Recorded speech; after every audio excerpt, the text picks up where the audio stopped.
I'm trying. The doors of the Love Church are now open. Dear world, the doors of the Love Church are now open. Dear world, you name it, we cover it from the world of singles to the behind the scenes of the greatest movie ever filmed, called Marriage. We dig into everything from dating 101. Why won't they commit? It's complicated. I can't do it if it's the three of us. They're a good person, but I'm not attracted to them in that way. 2, they really didn't disclose who they were before I said I do. How do I do this if they can't keep a job? The bills are paid, but the bedroom is suffering. Did I marry you or did I marry your family because we only can take care of us? Let's open up our marriage. Why do I have to buy into your beard gang illusion? You could have told me you were down low and we could have remained friends and not married. And last but not least, did you marry me or your pastor? Have we gotten your attention yet? If so, tune in to Unique Perspectives Love Talk Radio, Thursday at 4:30 p.m. Central Standard Time, if you want to hear more of today's real issues in the world of love. The doors of the Love Church are now open. All right. Greetings, and welcome to Unique Perspectives Love Talk Radio. I'm your host, Charles Dixon, and I'm here with my co-host, Mr. Adam Ford. How are you, sir? I'm good, man. What's going on? How y'all doing? What's happening? Hey! Yeah. What you doing? Somebody doing eyeglasses today, huh? We doing eyeglasses. Okay, we gotta. We can't see today. All right. Anyway. Whatever. we can't see today. All right. I gotta wear glasses, man. I got to. What was I gonna say? Yeah, I mean, it's been yet another eventful week of things constantly going on. It's unfortunately what we see happening in California. Oh man, it's not just happening in California; it's happening literally all over the country, bro. Yeah, the ICE protests and everything like that. Yeah, for sure. Yeah, man, it's just absolutely crazy, dude. And here's the thing, though, Charles. Here's the thing. So we have been here before. Okay. Now, I know we forgot everything post-pandemic. We forgot everything, you know. Oh, yeah, we have been here before. You're right. Pre-pandemic. But, dude, we are literally, this is like deja vu. It's like Groundhog Day. We're doing it all over again, except now we're on times 10. Dude, this is just, and I feel like I'm not in 2025. I feel like I'm in 2019, right before the pandemic. All over again. It's running that back. Yeah, absolutely. This is absolutely crazy. But like I said, this has happened before. You know what I'm saying? This is absolutely crazy, dude. Absolutely. Yeah. This is gonna be an interesting ride. Oh yeah, and this is listen, it's only year one. It's only the first year, y'all. Came out with a bang. Oh my God. I don't even know what to say. Man. So let me just say this real quick, and I don't usually owe it down. Go ahead. No, go ahead. But I just wanted to say, so this weekend, me and my wife will be celebrating 9 years. No. 7 years of marriage. 7? You said 7? Yeah, 7. Yeah. And just wanted to say that. Holla, I love my boo. I love you, Maria. All right, I'm done. You still will get some tonight. But anyway, so if I didn't, because you are about to make me mess up. I'm not about to let you mess up my weekend, bro. I'm not about to let you do it. And let me just be quiet and talk about the show. Let me stick to the script. I'm about to mess up my whole crew. You stuck right to the script. See, you had to go left. You had to go left. Now there you go. No, congratulations, man. Listen, anytime we can see any couple surviving in this climate, it's always a testament. Because I mean, there's a lot of this, that, and the other distraction. Heck, part of the reason we talk about today's show, there is that forever quest for new meat. So the fact that people can weather those storms and those temptations is a testimony. You know? Yeah, well, statistically, we're not slated to survive. Actually, second marriages have the highest divorce rate versus first marriages. Yeah. I think the rate is actually like for second marriages, it's like 67 to 70%. Oh, wait a minute. To not make it or to make it? Not make it. Oh, wow. Yeah. Wow. Yeah. Dang. So, Dang, man. yeah, I need to continue. So I got to continue to pay the people to sit outside the house. Okay. Look, paying them mess the marriage up. Look, listen. Look. When she go to get her coffee, make sure you're there. But gotta have on this cologne. You're trying to start sabotaging the man. Listen, dude, you don't even understand. She already on you. You are the most wanted on her FBI list. I'm on the list. Oh, she wants you. She wants you to bring all of that. Bring the smoke. Bring the fatty rallies to your doors. Keep on playing with it. Oh, God. Oh, man. All right, what's up? What else I wanted to say? So it's been on the Diddy front. It's been quiet. I mean, it's been going on, but it hasn't been eventful as the first couple of weeks. It's just been kind of, things are happening in the scene. But it's, I guess, when I take it, whenever it's quiet, that means it's not too many notable people talking. I think the last thing I heard was the fact they had a Jane Doe that was on the witness stand for the last 4 days. I don't know what she's disclosing, but it must be something, lengthy and weighty and crucial to the case. And then I think the last thing that I heard was the fact that they had to recess recently because some type of Diddy had some type of medical emergency or some unknown medical situation. I don't know. So this one's a lot of crazy stuff going on. Yeah, it's a whole lot of stuff going on right now. Yeah. Real talk. All right. So quickly, yesterday, and this may bleed into today's message, but I heard a podcast. Someone on my timeline was talking about, and they were talking about dating being interviewing, like dating is interviewing. And so the lady that was speaking about it, she said, I look at it just like as if I'm looking like, she said, if you're looking, an employer is looking at all of their candidates. Everybody that applies for the job of, in the woman's case, for the job of being her man or his woman, that I'm seeing I'm reviewing all of the applications that come in while I'm dating. Okay. I'm dating, but I'm reviewing everybody's application. And so she from what I got from it, she was just saying that's what happens. And so in my mind, I'm thinking the only difference, the caveat to that, if I had to have been a fly on the wall, was the employer isn't sleeping with the applicants. See, that's the difference. See, the thing is, a lot of people can't honestly say that, yes, I'm dating these people because I'm not in a committed relationship. So I'm dating them to get to know whether or not I want to advance the application like we do with the employer HR thing, where they want to advance you forward. Okay. The problem is we are carrying ourselves with each applicant. Like we're letting, maybe not everyone, but we are sleeping with multiple applicants at one time. And that's not even what the employer does.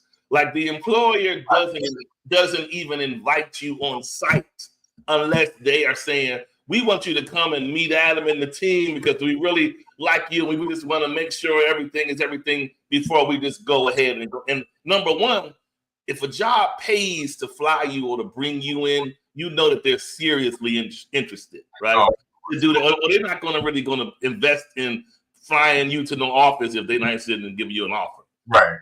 So the point I was saying is that dating can be dating and I guess exploring your options. But once you start becoming intimate, you're complicating the process. You know what I'm saying? Because the whole point is, if the point is just to see who you feels makes it to this end of this process in your life, then complicating it by sleeping with them makes it difficult. Now, I do realize you got some people, Adam, who feel like this. Listen, I'm not going to waste my time if I don't know if I like the sex. Some people will say that. They want to say, I don't want to go through all of this process if I know, if the sex is not going to work. So we need to, and you may find a more mature, older person thinking that way. They're going to be like, I'm not going to waste my time. I need to know ahead of time. But think about that. If you got 4 or 5 people that you think are really good candidates, right? And you like a little bit of this about all of them. Okay.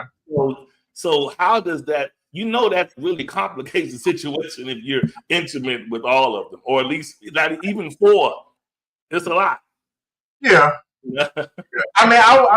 So I'm just going to take a stab at this, and I need everybody in the comments, particularly our women in the comments. I need y'all to chime in on this topic because we really need to hear from you regarding this. But I would imagine that. So okay, I need to rethink about this. So here's the thing, though, right? So traditionally, men have been more, I guess, more of the interviewer than the interviewee. And they have, we have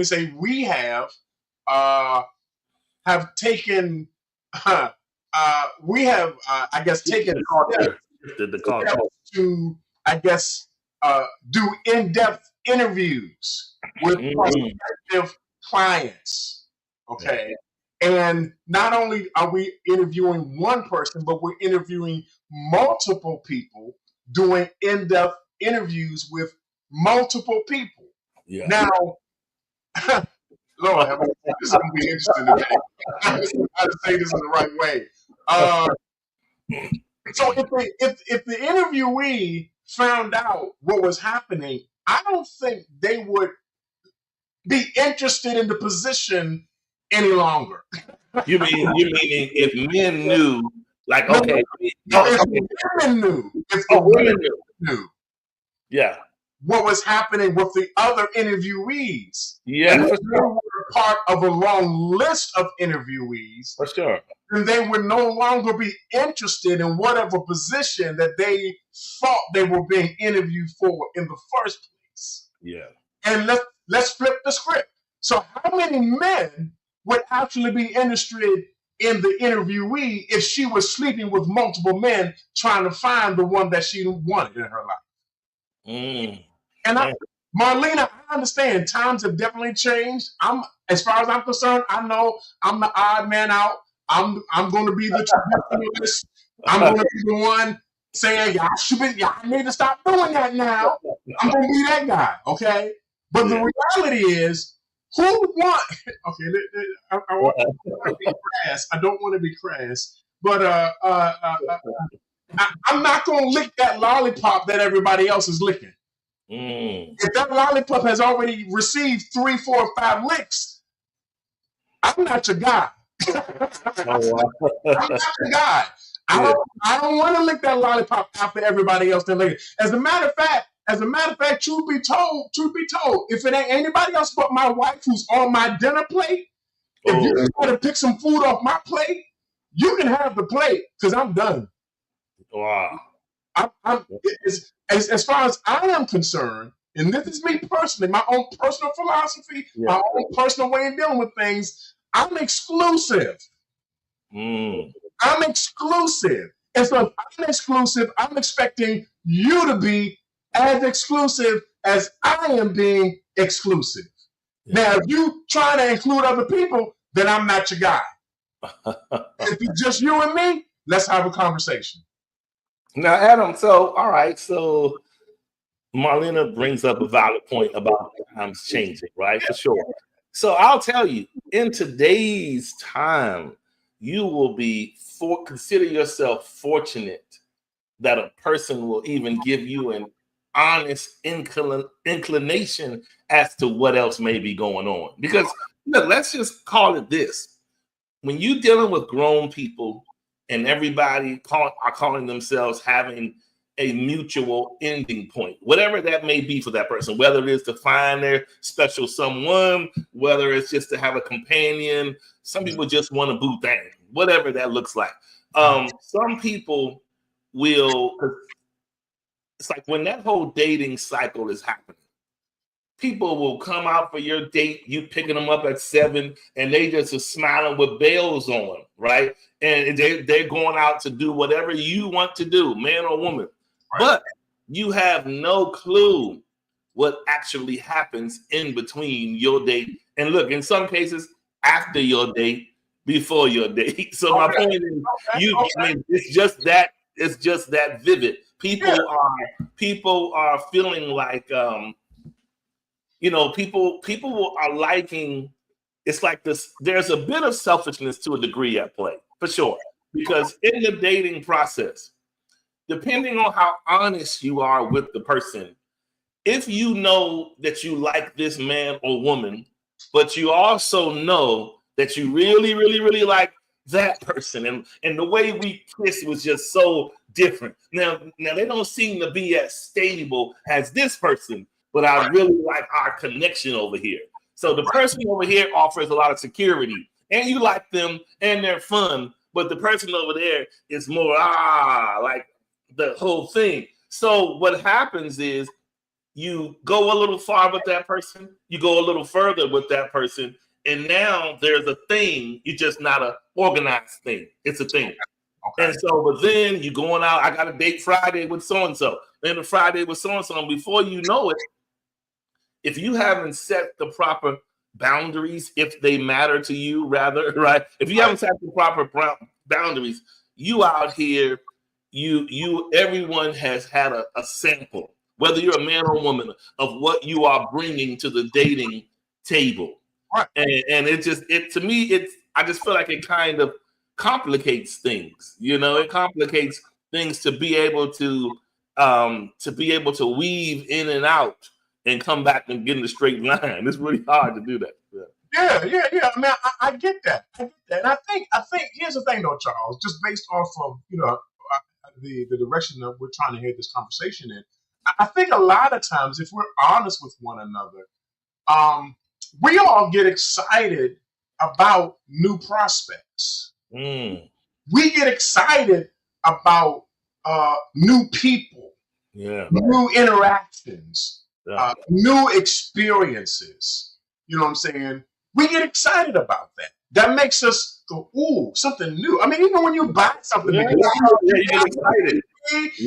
New car, it's got that new car smell, that new TV look, it's shiny, it's brand new, it's never been used before, or at least you've never used it before. Okay, so it's something that it makes you excited. You got your endorphins going, and ooh, this looks good. The future is brighter and everything like that. And I think a lot of us have become, I guess, Charles, maybe addicted to the new thing. And again, there's nothing wrong with the new thing. Yeah. The problem is when you leave the thing that you had that was actually good for something else newer or shinier than what you already have now. Now the experiences that you have had with what you had are no longer enough for you because they're not new anymore. Yeah. Now you need to go and pursue something else that's newer and shinier than what you've had previously. And I mean, but isn't that how you feel when you're going on a date? Or not even, you haven't even gotten to the date part yet. You on your phone and you swiping left and right, and then left and then right, based on the new faces that you see. Yeah. Introduce the possibility of something new. Yeah. You see what I'm saying? Yeah. So we've become more fixated with the newer shiny thing than the thing that we have already had. Yeah. You know what I'm saying? Yeah. No, that's the way we have changed the culture to be today. I mean, put it this way, once upon a time, if you were going out with your guys, or if the ladies are going out with their folks, then you always had the friend that you're gonna be like, now we said we going home the same way we came, right? You can always have to want to be like, but he told me we going to the Waffle House, and then the one person goes off and stay the night with somebody else, right? That's always that instance. But nowadays, we have gone from going somewhere with the excitement of potentially meeting someone to going somewhere with the desire for the act of meet, M-E-A-T, with someone. We have changed. Now it's like, now, you know, forget about getting your phone number, forget about getting your Instagram handle. We want to go wherever we are. There's an opportunity for a sexual exchange. Somebody's wedding.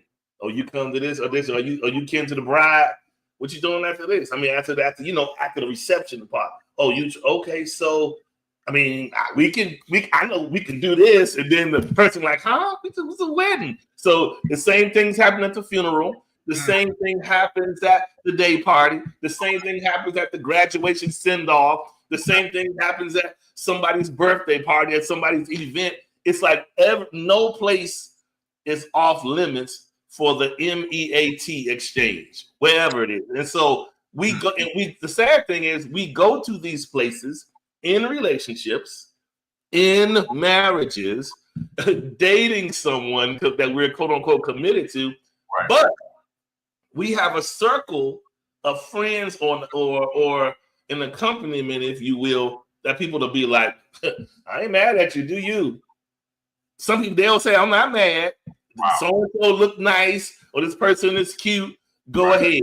And you do what you do, and then they follow, get right on back in line and go right on back home. That's the new meat culture that we have. It almost seems like we're using the meat, so to speak, as like our food that we surviving off of, our medication. That we need to numb our realities. So the more meat I put under my belt, the more I guess I feel a little bit full. And then the trick is we collect all this meat only thing happens is the same thing that happens when we consume too much meat in real life. You get sick. Or check this out, or you gain weight, which means in the instance of in a relationship perspective, you're gaining a lot of things about yourself that wasn't there initially that affects the person you are, because you're indulging yourself in all this activity. You know what I mean? Wow. So there's no self-control, because I don't want to be in control. I just want to continue to pursue the newest thing that I can find, or that new meat, as you know what I'm saying? And that's the only thing that's going to, I guess, satisfy me. See, this is the reason why a brother's been married for 7 years. You know what I'm saying? In a relationship for 9 years. You know what I'm saying? Because the fact of the matter is, here's the thing, though, and I'm going to say this as a side note to this whole subject, and that is the fact that at some point, the new has to stop being the new, so that you can get to know the person that you're with. Okay. And that's true, right? Because if I keep meeting somebody new, and keep meeting somebody new, and keep meeting somebody new with new me, then how do I ever take the time out to find out the one that's for me? How do I find out who is for me? Well, I don't, because I keep meeting the new person. I keep doing and going after the thing that probably I really shouldn't be going after. But see, look at it this way. If you really look at it from the seat of the offender, if you will, if we call it that, the person who's desiring this lifestyle is actually getting two things in one. You're forever experiencing that high of the new. Like, let's just be honest. There's a high when something or someone new comes into play. I don't care if it's for 3 days, a week, a couple, 24 hours, 48 hours, whatever it is, you're feeling like, oh, that's met so-and-so. All right. And you kind of amped in the moment because of the uncertainty of who you don't know them, but you're attracted to them. You're interested in going further. So there's that forever kind of mental trance that we like to be in. But on the flip side, if I keep flipping, you know how Bruce talk about flipping houses. If I keep flipping the people, then I remain in a safe space emotionally, because the people that I'm recycling are people that I'm likely attracted to. So I'm good there. If I'm intimate with them, I'm taken care of there. So I'm doing this cycle, and then I'm like, well, time for something new. And you go back into this thing. And so you're constantly meeting and having this repertoire of options that you have yet to really commit to anybody. But in yourself, you're staying in this safe vacuum, because you get to experience your thought life. You get to have your options, and you get to keep your emotional mindset and spirit intact. So you keep living your life in this recycle foolishness. So let's dig a little deep into that. So I would propose that quote unquote place of safety is actually a false sense of security. Yeah. Because if you're continuing to indulge in what you're indulging in terms of meeting new people, you're being intimate or having sex with them, and you continue to meet new people, that's not really the best thing to do. Just from a practical standpoint. I know we don't talk about this no more because it seems to be passé, but we don't talk about sexually transmitted diseases no more. Yeah. And the fact that they exist, and the fact that they're still there. And if you're not careful as a person, if you're going out and you're participating in this promiscuous lifestyle, then you increase your likely chances of contracting an STD. Let's be real. Let's be honest about it. And so just from a practical standpoint, that's a false sense of security. Now, again, not to keep harping on this, but the real sense of security is when I have a person who is faithful to me, is not with anybody else. When I have that person who is just as exclusive with me as I am with them, which means we shut out the possibility of any type of thing messing us up health-wise, messing us up mentally, messing us up emotionally, because now we are in a place of security. But to pretend as if my pursuit of new people after new people is a place of security is a false sense of security, because it ain't real, because you're not safe. Yeah. You know why you're not safe? Because you don't know them. And you don't know where they've been. Y'all don't want to talk for real. Y'all don't want to have a real conversation about this. I don't know where you've been and who you've been with, nor do I know who they've been with or who they've been with. So whatever they had, they bringing it back to you. But you feel safe in what you're doing. You feel okay. This is cool for you, man. You need something. Here's the crazy part, Adam. More people than you imagine are not ignorant of their statuses. Wow. They're moving the way they do because they don't care. More people today have sexual issues on different scales, not just the big one that we run from, all sorts of them up and down the scale. But people feel like, I mean, that's just the culture. On any given day, you hear somebody say something like, "Oh yeah, I had that too." "Oh, I still got this." You'd be like, "What the?" So it's a different culture. It's like I said, it's a numb culture, and nothing is new under the sun. So people feel like, yeah, whatever. Let's going out here and do this, that, and the other, and such is life. But I mean, you're right. Now, on the flip side of it, if you think about it, most long-term relationships or marriages, the first thing that comes up when people want to have that honey, let's talk conversation is the first thing that usually comes up is a reminder of the beginning. Say that one more time. The first thing that typically comes up is a reminder of the beginning. Okay. They want to take you back to how you acted or how they perceived you saw them in the beginning. Okay. The things you said to me, the things you promised to me, the way we used to go out and date and do these things, it was great.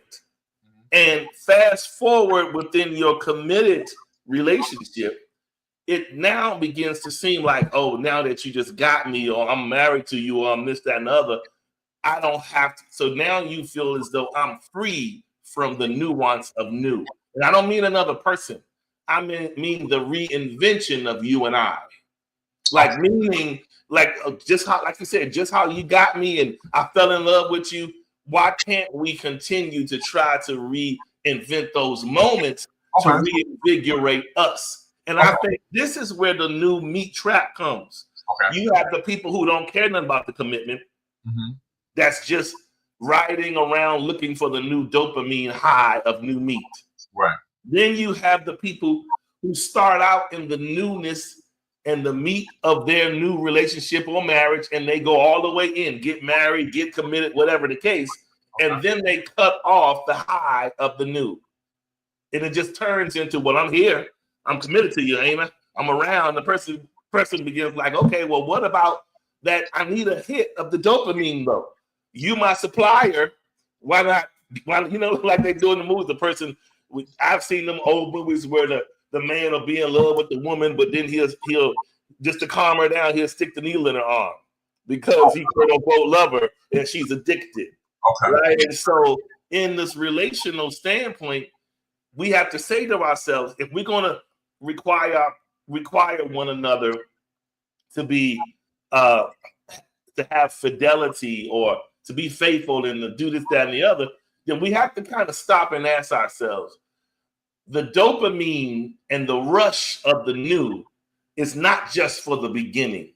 It's supposed to be a consistent amount sprinkled throughout. The problem is we only see it black and white. Well, I did all that. I rushed. You know how that song "Fools Rush In"? That was a movie. Fools rush in, and so in the beginning we rushed in off of the high of what we felt. Right. After everything is safe and secure, and we have one another now. Now we can just taper off on that and live real life. So what that does is make people say, "Well, I think you sold me something that wasn't necessarily true." Because in the beginning, you were edgy. You wanted us to go out for a walk. Look, if you're in DC, you didn't care. We went down by the Navy Yard at 2 a.m. walking. But now that we married, you wouldn't go nowhere near there. No more edgy stuff. It's safe. Wow. So it's like you are changing the high. So people are like, look, I'm okay with the commitment, but don't kill the high either. Right.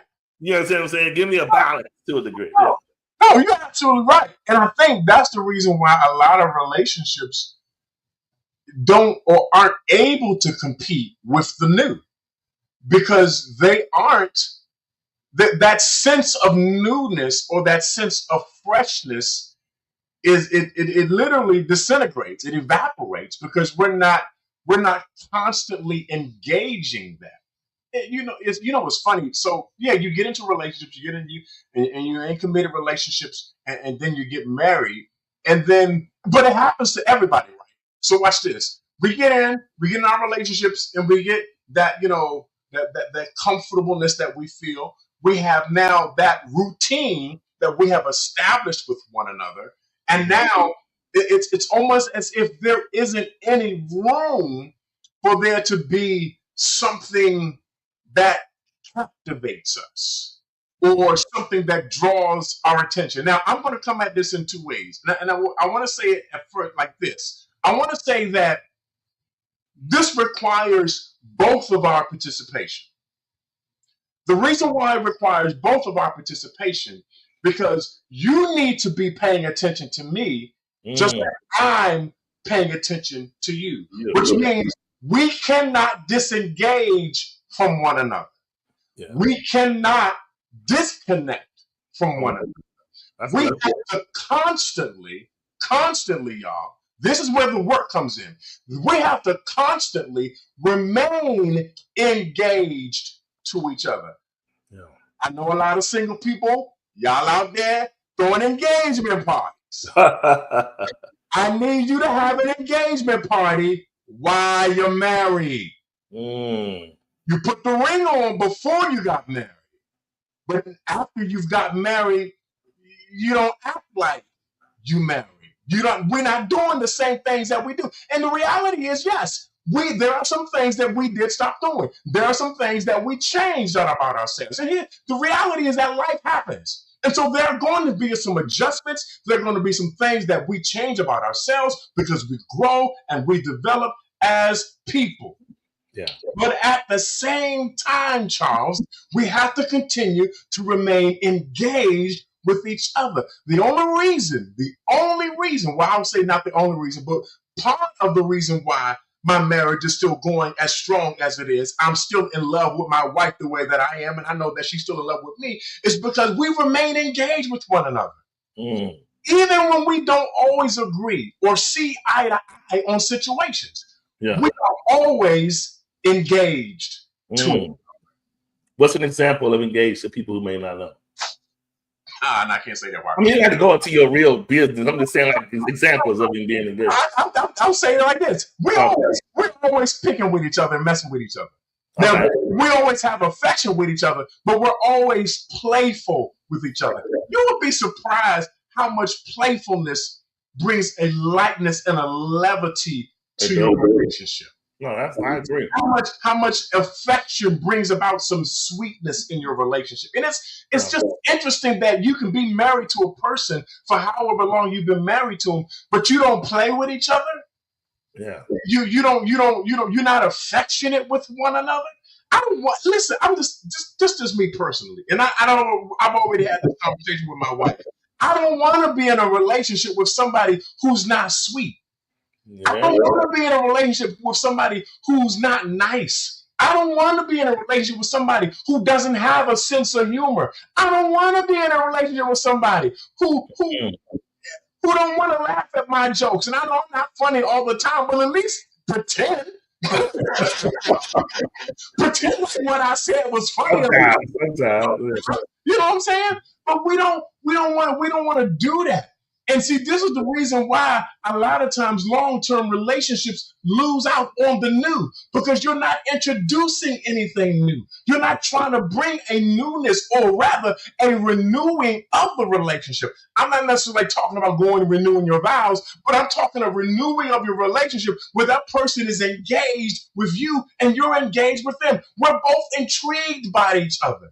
Okay, we're both drawn to each other. And I'm not assuming that you're drawn. I'm doing things to draw you. Yeah. Wow. Oh, man. Actively doing things. I'm actively doing things to draw you. I still work out on a regular basis. Yeah. I don't work out as hard, but I do what I got to do in order to keep this thing straight. So that when she looks at me, and she still do this, she just did it the other day. When I go out, when I go out and I'm dressed the way I'm dressed, she looking at me like, oh, no, you looking too good. You need to take that off. No. You're not going out looking like that. No. And the other day I had something on. I wasn't even thinking about it. She's like, do you see the way you look right now? I was like, girl, I got to go. No. You need to go over here. What I'm talking about is that you continually engage your person. Yeah. You romance them. And I understand. Listen, y'all, this marriage is not for lazy folk. Relationships are not for lazy folk. They're for folk who have a good work ethic, who are willing to invest the time, energy, and strength that it takes to make the relationship do what it's supposed to do. I'm bringing the newness every single day. She's bringing the newness every single day. We're both bringing the newness to our relationship. Yeah. That's what I'm talking about. That's good. No, listen, listening to you talk, it reminds me of, I believe the problem, unfortunately, lies in the fact that we see people as meat. Somewhere along the line, we've lost the vision of value. Okay. We don't see people for who they can be in our lives. Like, a good person is a valuable commodity to your life. Right? It's not just meat. But if you focused on the meat concepts of the person, oh, they look at that and all this. If that's all you focus on, then that's all you're going to see. Okay. But you have to give yourself time enough to go beneath the surface to see the value there. Yeah. And look, let's just be honest. Sex can be tricky because depending on the two people mixing in it, sometimes you can get lost on the surface and we forget to go beneath. Like sometimes it just remains a surface exchange. I always look at it like this.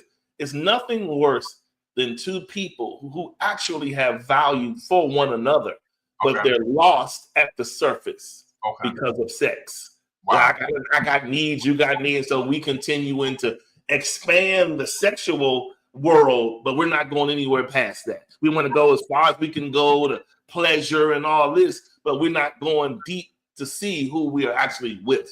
Yeah. We're still stuck in the meat market. You know what I'm saying? So yeah.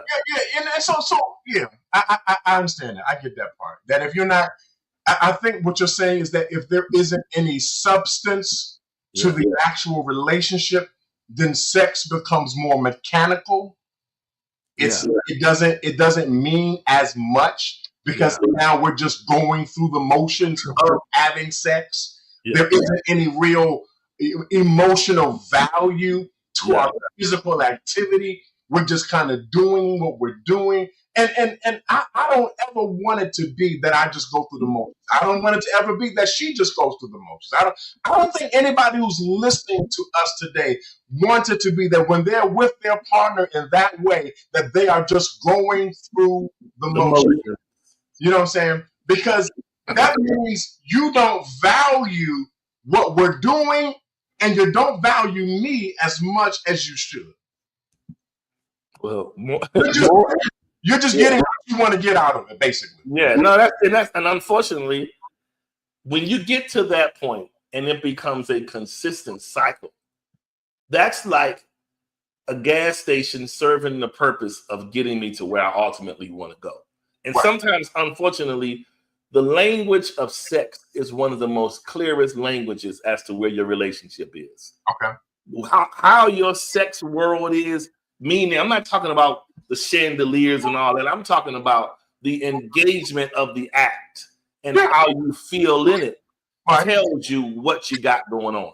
Because when people are engrossed in you and the whole thing, they're almost like, here I am.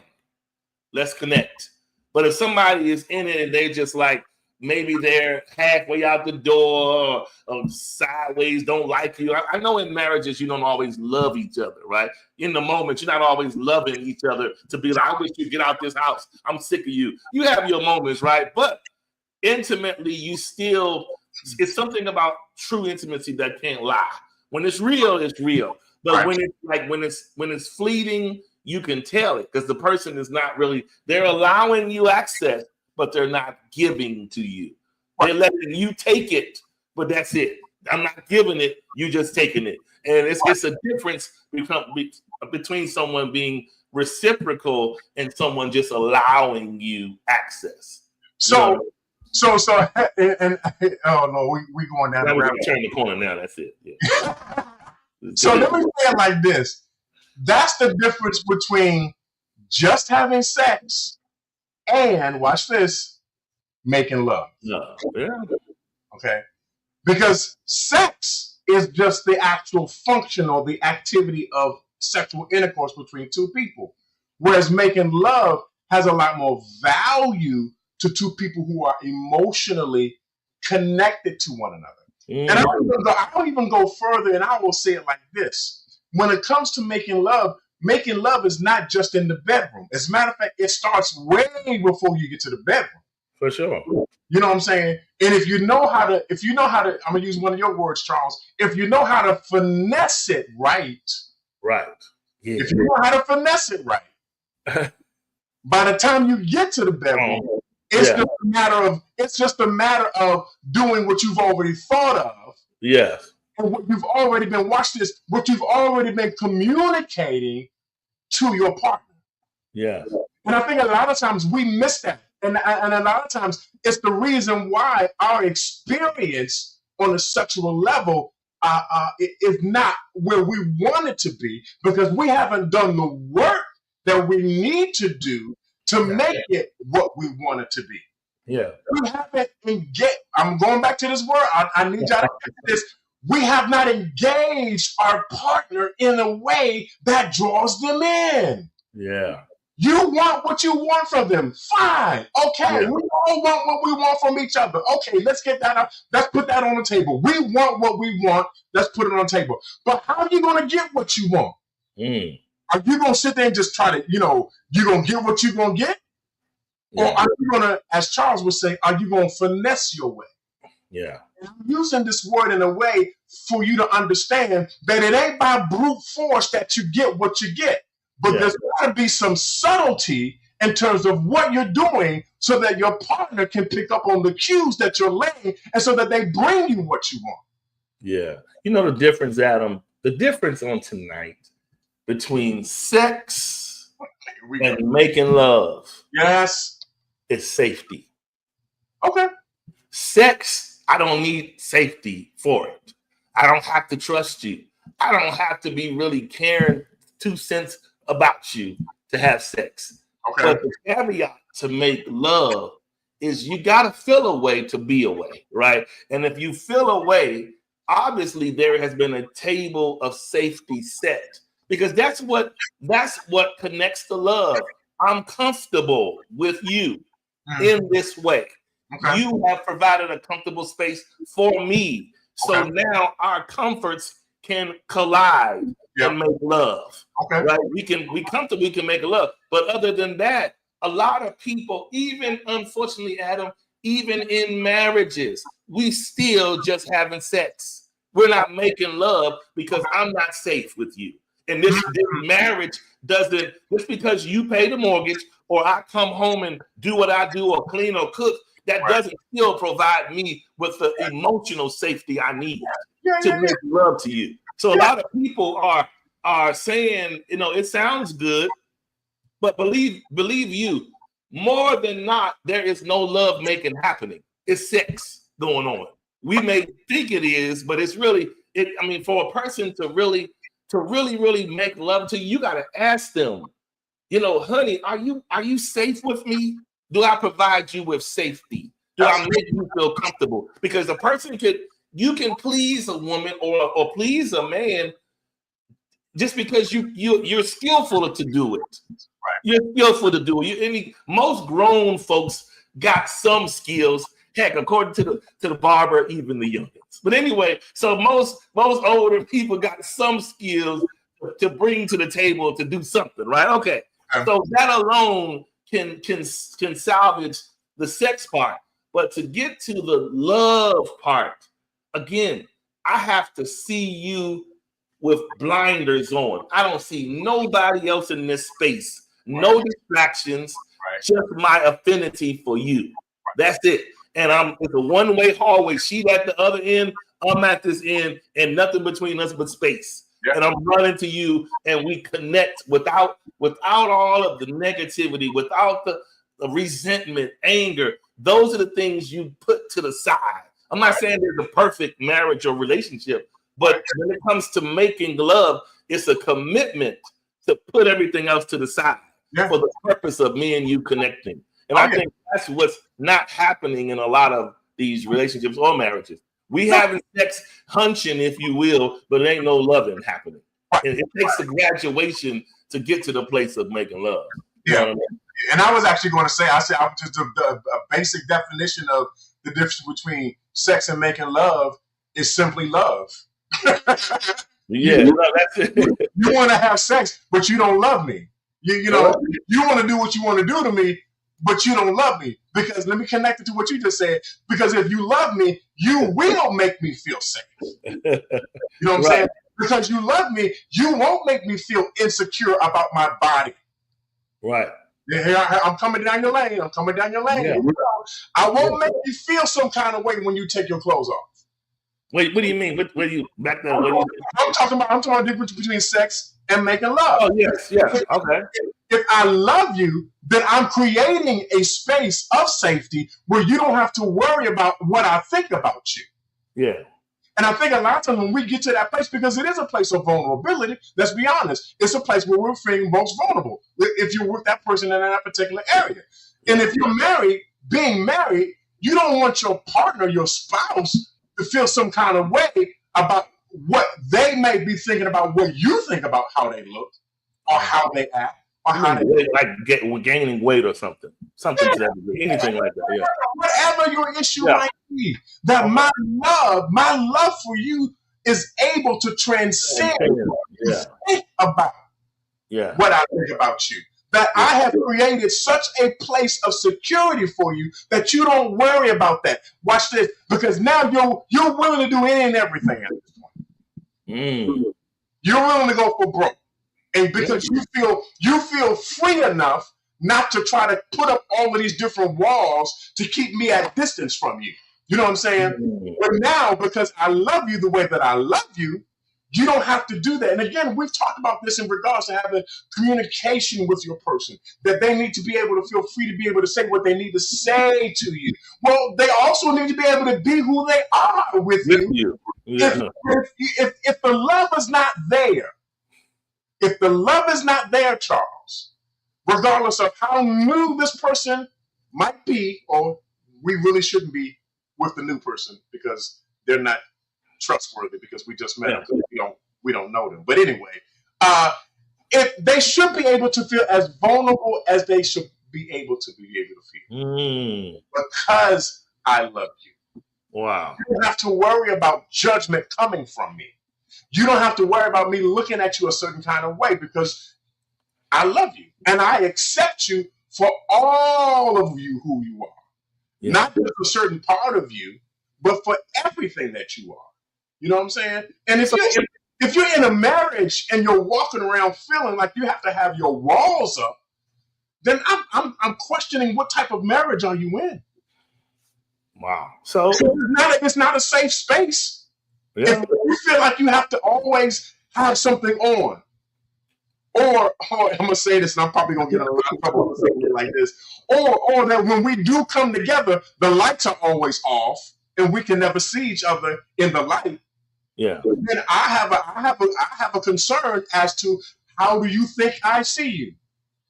Do you know that I love you beyond your imperfections and deficiencies, or whatever you think that they might be? I don't see it that way.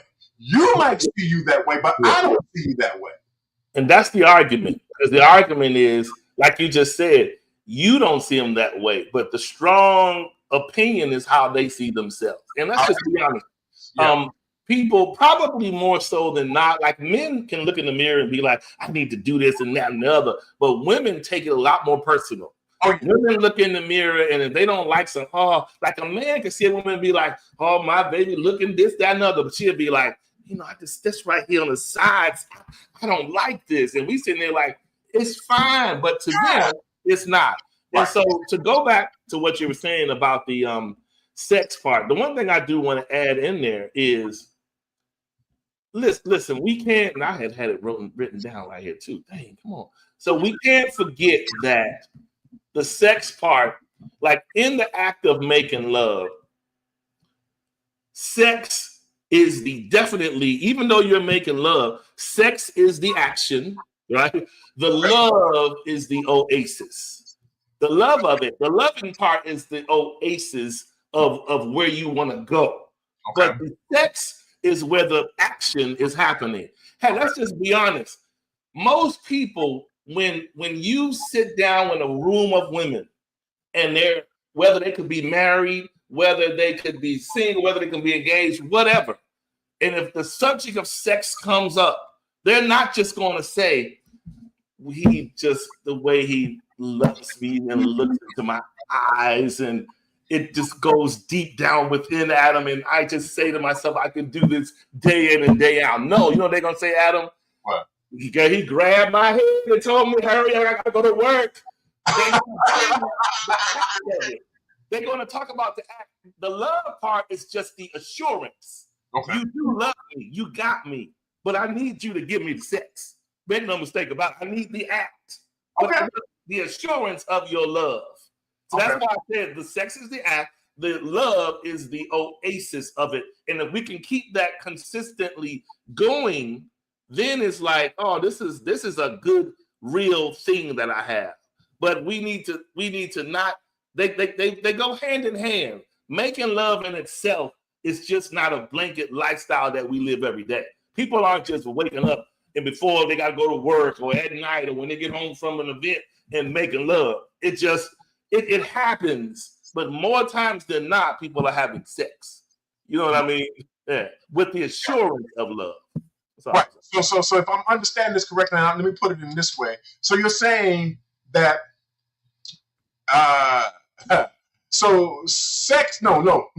Love is the destination, while sex is the journey. Sex is the activity.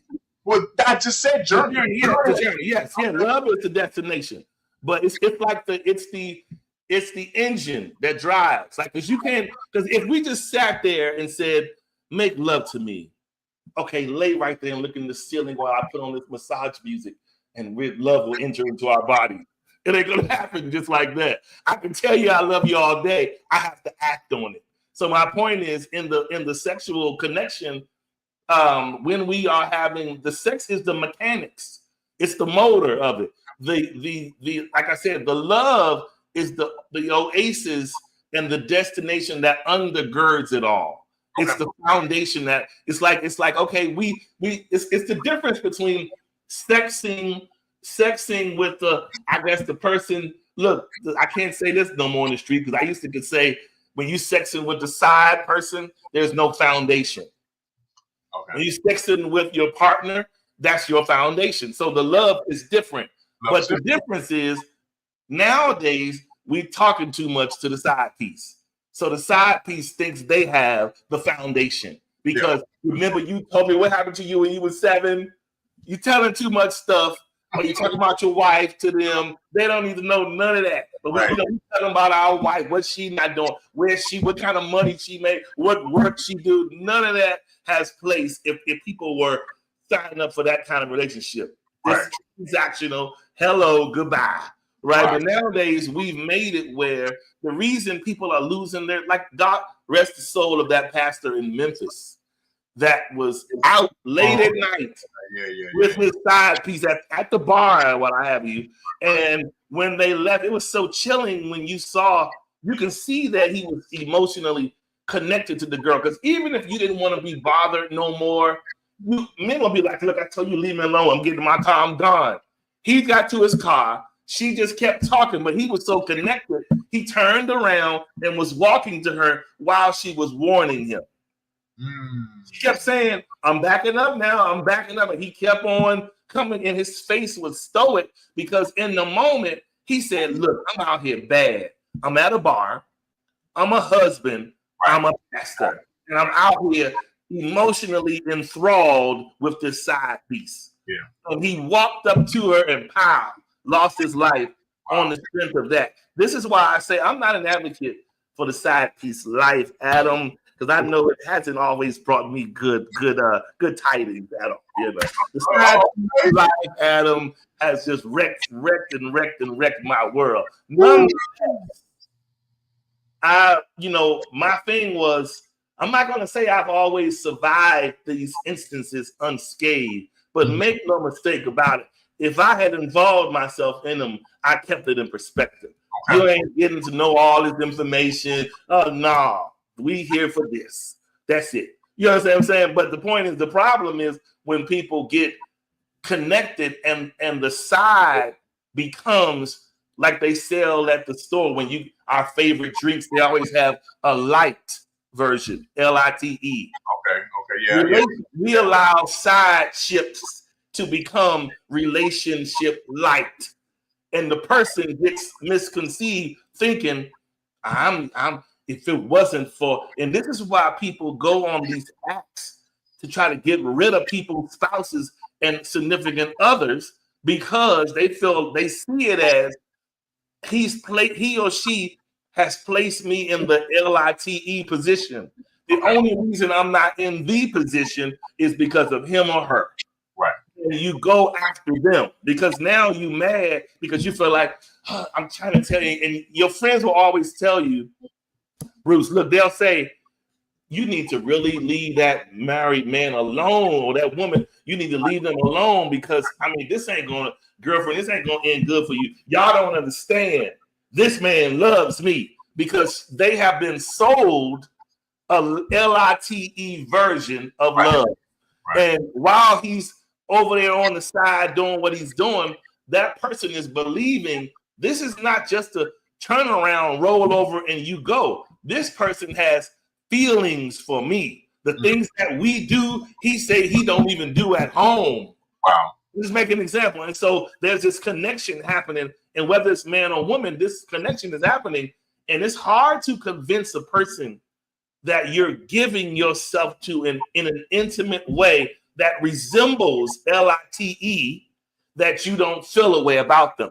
And so they're committed to that LITE version that you're giving them. So that's what makes the side man and side woman continue to live. The only reason, Bruce, that you know why side men get exposed? I mean, side men don't get exposed as well as the side woman. The side woman is the feeler.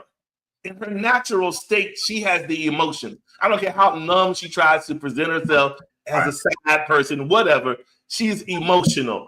So if a man is having sex with a woman over and over again in all these precarious ways that you would with a side person versus your structured person, right? You do all these things and all this kind of stuff, and the person is feeling away. And they're like, oh my God, we in love. But the side man acts accordingly because he is a man and he's going to think of it logically. I don't need to blow up her spot because this exchange works for me.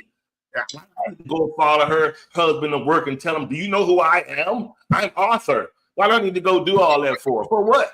Like it's work. If his wife is coming to meet me at my place or my hotel, then why do I need to blow up the spot if I like what's happening? Right. But on the other side of it, when men make the mistake of making the woman feel the LITE version of it, and the woman says, this is fine and well for a little while, but it ain't going to go on forever. Because one point or another, that man has slipped and that woman has learned all that she needs to learn about your significant other, and she will make herself known one way or another, whether on social media, whether she's going to tag a picture of y'all out somewhere, she's going to be in her DM, she going to know where the woman works. You know, now we remote, but when you work more so in the office, they down there at the office, they go to church, they go the ball game. So my point is, it's just that, you know, people always, women will say a lot, oh, because y'all just stupid, y'all don't know how to do it. No, it's not that we don't know how to do it. Men see it more advantageous than y'all. So to him, it's just an exchange that works. So I'm not telling nothing. To her, this works to a fault. But if you don't do what you promised, I'm imploding the whole thing. That's the difference between the men and women dynamic. It's not that somebody can cheat better. The person that you're cheating with is mum the words better. You understand? That's the difference. The man is more mums the word than the woman. The woman can be mums the word to a degree. But when you hit that emotional button, it turns. And now that's it. I got diarrhea of the mouth. I'm telling everybody. And it's just, I haven't seen it proven wrong yet. I promise you. That's why Adam, I don't want to engage any more illegal activity. It's not a win situation at all. It don't work. It just don't. Like, yeah, if you're not attached to nobody and you want to be a whoremonger, that's on you. But if you're attached and in a relationship or marriage, it don't work. Eventually, it always, for the man, I can say this for the man, it always implodes. And you might have women that might have men they've dealt with for years. And the only reason that's probably working because he see it as working for him. But make no mistake about it. If for once that man got so in his feelings that he got sick of you going home to your husband or your significant other, guess what? He know how to be crazy too. He'll show right up on you on that porch. Wow. Come on outside, Marlena. In there. Men will do that. They'll come right on over there and say, come on outside. Why you over? I'm tired of you telling me we're going to advance to the next level and you keep going home to your husband where you're supposed to be. Right. It's crazy, but that's how we see it that way. It's like, it's weird. So that's why, bringing it back full circle, we got to manage how we see meat. Meat, even when you go to the grocery store, no one just wants to leave the store with a bunch of versions of meat in their basket. You have to have the accompaniments and balances of different food to go with one to another, which is what a commitment or a marriage is to this world. Nowadays, we just want to go in the store, shop, and just see. We only see our favorite grocery store as a meat produce. That's it. We don't see it as a holistic place that may have other valuable things there. We just see it as a meat shop. And so, look, there are places in the world there that you can go to any of these, like certain neighborhoods, and they'll have a butcher shop, aka Madam's Place. Go over there if you just want the meat. That's it. They got plenty of them places out. But if you want to be in the relationship realm, Adam, you have to learn to see, like, listen, we are using ourselves up. Men are using the sword everywhere, putting the sword in all sorts of sexual danger, right? It's just, I don't care if we got the sword or not. It's in danger if you keep on selling it everywhere. It just is. Yeah. Women, even the same. Like, it's a lot on a woman's body to continue to let one man, new me. Then after a while, it never seems to fail, Adam. I've had friends over the years, and I can always tell. And sometimes I poke fun at it. Sometimes I just listen intently. But people will say to me, I can always tell when someone has divulged in too much meat. Okay, I'm gonna tell you. They come around because at one time you're talking to them, they're strong on the type of man that they are going to get and who he is, and this is it, and I'm so this and that, and these men can't get enough. They go on tour. We got a show about that too in the cupboard. But they go on tour, Adam. Tour to me is when you go off the scene and you intently indulge in your hope, world of hope, whether it's dating, hooking up, serious relationship, and nobody knows what you're doing, but you do. You're on tour, right? Then, and while on tour, you're promiscuously weaving in and out these areas of hope, hoping that something sticks. But in the meantime, you're continuing to give of yourself. Giving, listen, we grown. So there's a few things that continue to come with the sexual experience. Not only is this man or woman seeing all of your body parts up close and personal, you're doing actions upstairs, downstairs, back door, everything. The access is wide open. So all of these people are having these snapshots they shouldn't have of you. But what's happening is your body, because you're losing, your body is becoming more, and your psyche is becoming more and more exhausted. So when that person comes off a tour, then it becomes like, one person recently had said something to me. I want to say I was looking at a show and I had made a comment. I heard something a lady had said on there, and she responded to me and said, right now, she said, now I just want, she said, he just needs to be like this. Like, she broke down all the things that she had to have, came all the way down to level 3 because she had given so much out. She gave of herself so much trying to date this one, or he promised me that one. The married one said he's gonna leave his wife. All of that time you with these people and you're giving of yourself. And when you keep on giving of yourself, it takes a toll on you, your body and your mind. And now it's to the point where you like, look, I don't have to love him. I don't even have to like him that much. Just be nice to me, have your peace, and have a job, and we can work with it. So what I'm saying is promiscuity is the fastest way to settling because it breaks you down. Okay. Man or woman, if you continue to be promiscuous, it'll break you down to try to call yourself finding the pieces you lost in the fire. You done lost a lot of things given of yourself. So you're looking for ways to rebuild and get back to a place of normalcy because I done gave out too much to too many people. And now I'm empty and I'm barren emotionally, spiritually, physically. And you feel and you find yourself like you talk about in cutting the lights off. Heck, people can be attractive as all outdoors, have no issues, and still be a part of the tent ministry. The tent ministry, Adam, is people that got to have on the big T-shirts and all these afraid to be free. You know, they're afraid to be free because the ugliness they feel is not external. Like we're looking at them saying, ugliness is inside. And because it's inside, hit the likes, please. I don't want you to see me. Because I'm not attractive. I don't feel right. And you don't feel right because too many pieces of you have been parsed out. And you don't have any control over yourself. So you just kind of like, when you cover up, please, I feel very vulnerable in this space. So that's what it is. Jeez. Yeah, man. Thank God. Thank you guys for listening to the show.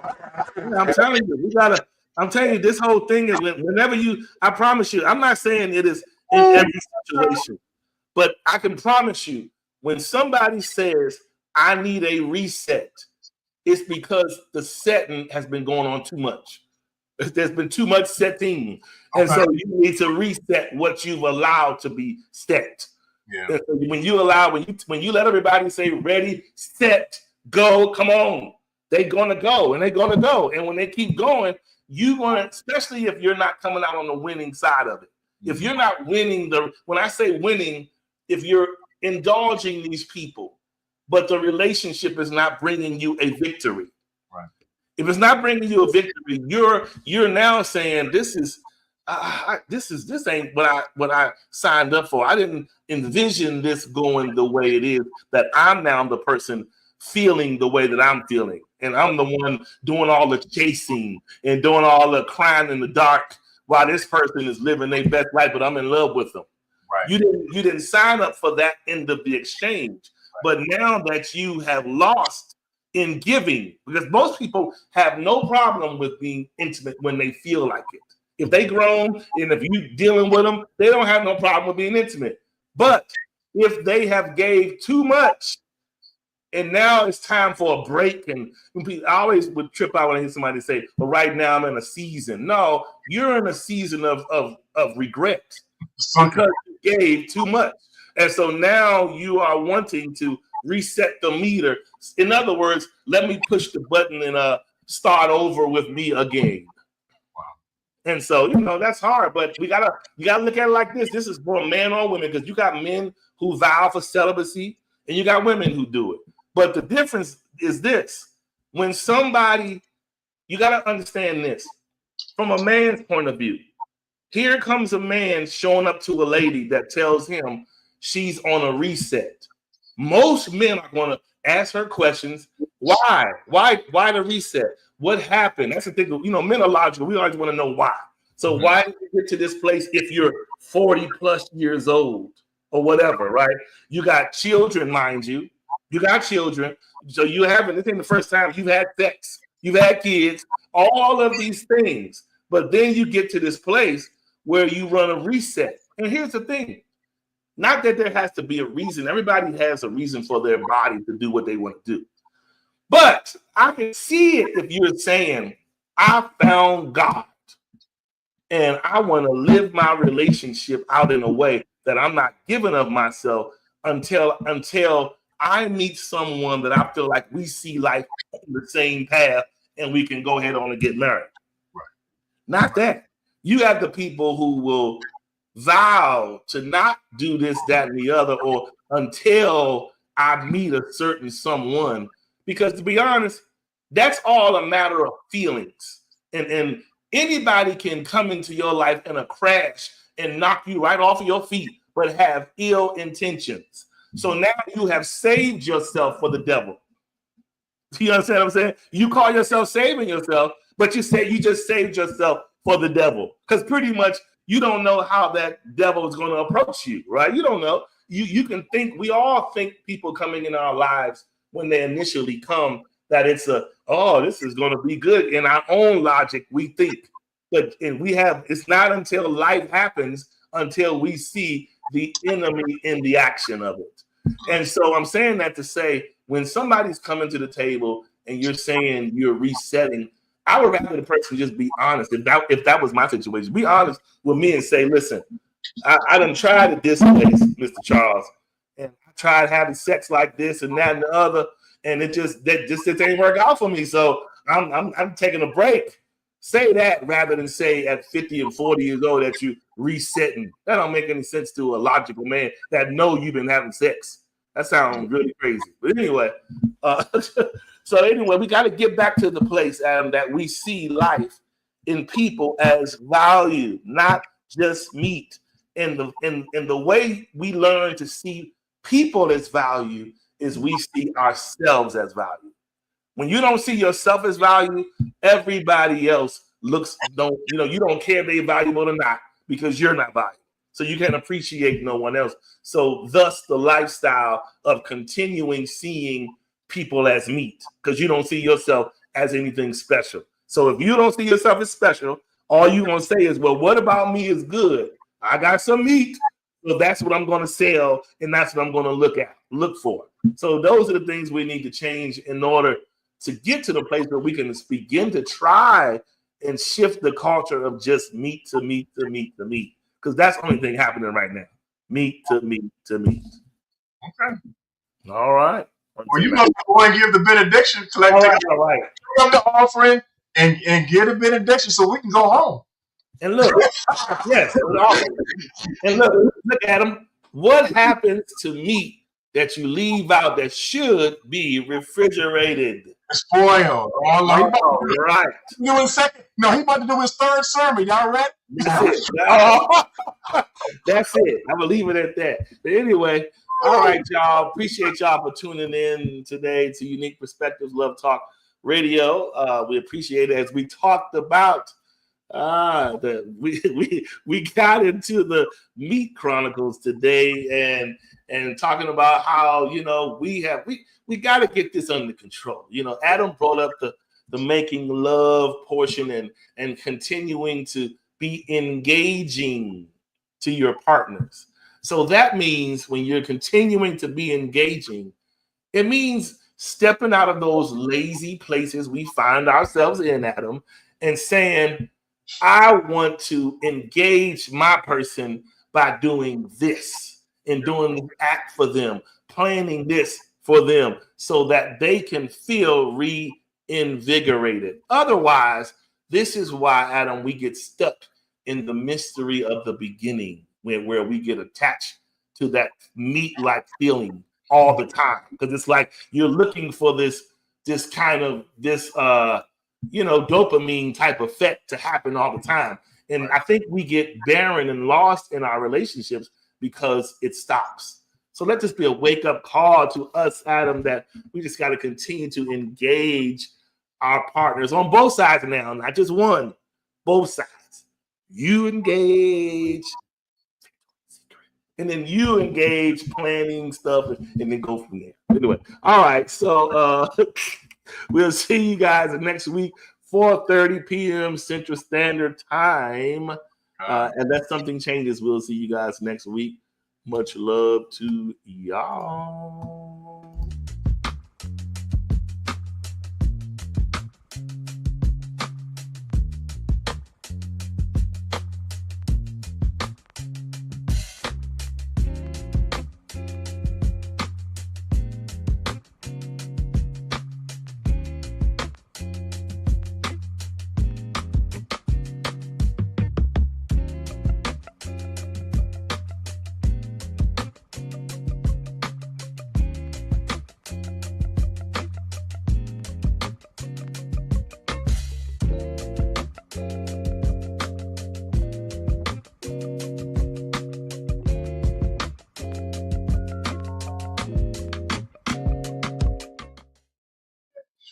know what? Let me just say this before you get started.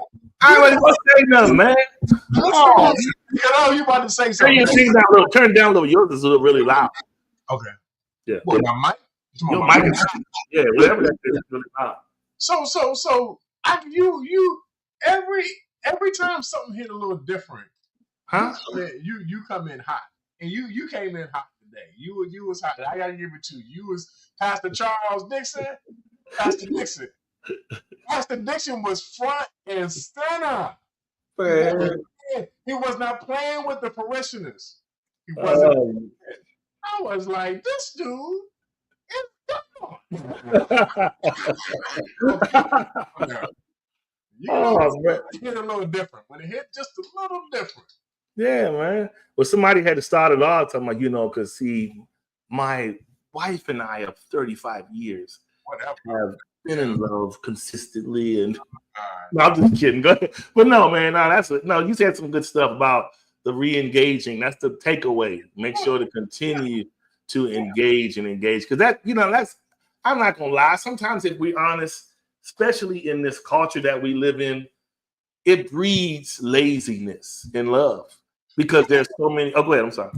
No, because I think nowadays we're at a stage where our attention spans are so short and so quick that we're no longer remaining in that engaged place because everything is happening so fast. We're so Instagram. We're so give me a 50-second clip, and if you can't do it in 30 seconds, then I'm gonna move on to the next thing. That's it. You know what I'm saying? And so nowadays, so it requires that we exercise a level of strength and discipline in terms of exercising the muscle of paying attention. And because listen, I look at this all the time, and it's like most of us are surviving, our relationships are surviving off of grace. And I only say that because it's so many windows available for you to stray.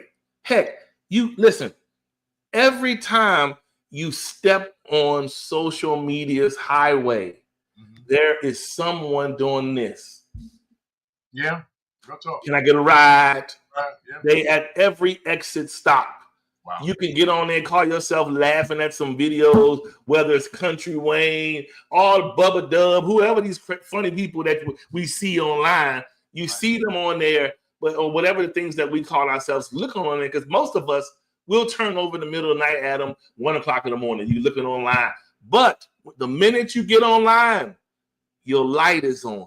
And when your light shows green, here comes the passerbys with their thumbs. Wow. Hi. Hey, gorgeous. Hi, handsome. Hi. And so what I'm saying is if you're not disciplined, you begin, what you doing up? You got to be disciplined because it's always something and someone trying to distract you. So you got to look at what you have as strong enough to weather it. Because if you don't, you'll be messed up. Yeah, for sure. Yeah, man. Real talk. All right. Anything you got to say on this note? Dude, no more about the meat, right? We get on the meat. All right. Sure. See, this is what I'm talking about. Listen, the meat is fine if you got the right grill. Anyway, all right. Talk to y'all next time. All right. Oh my God.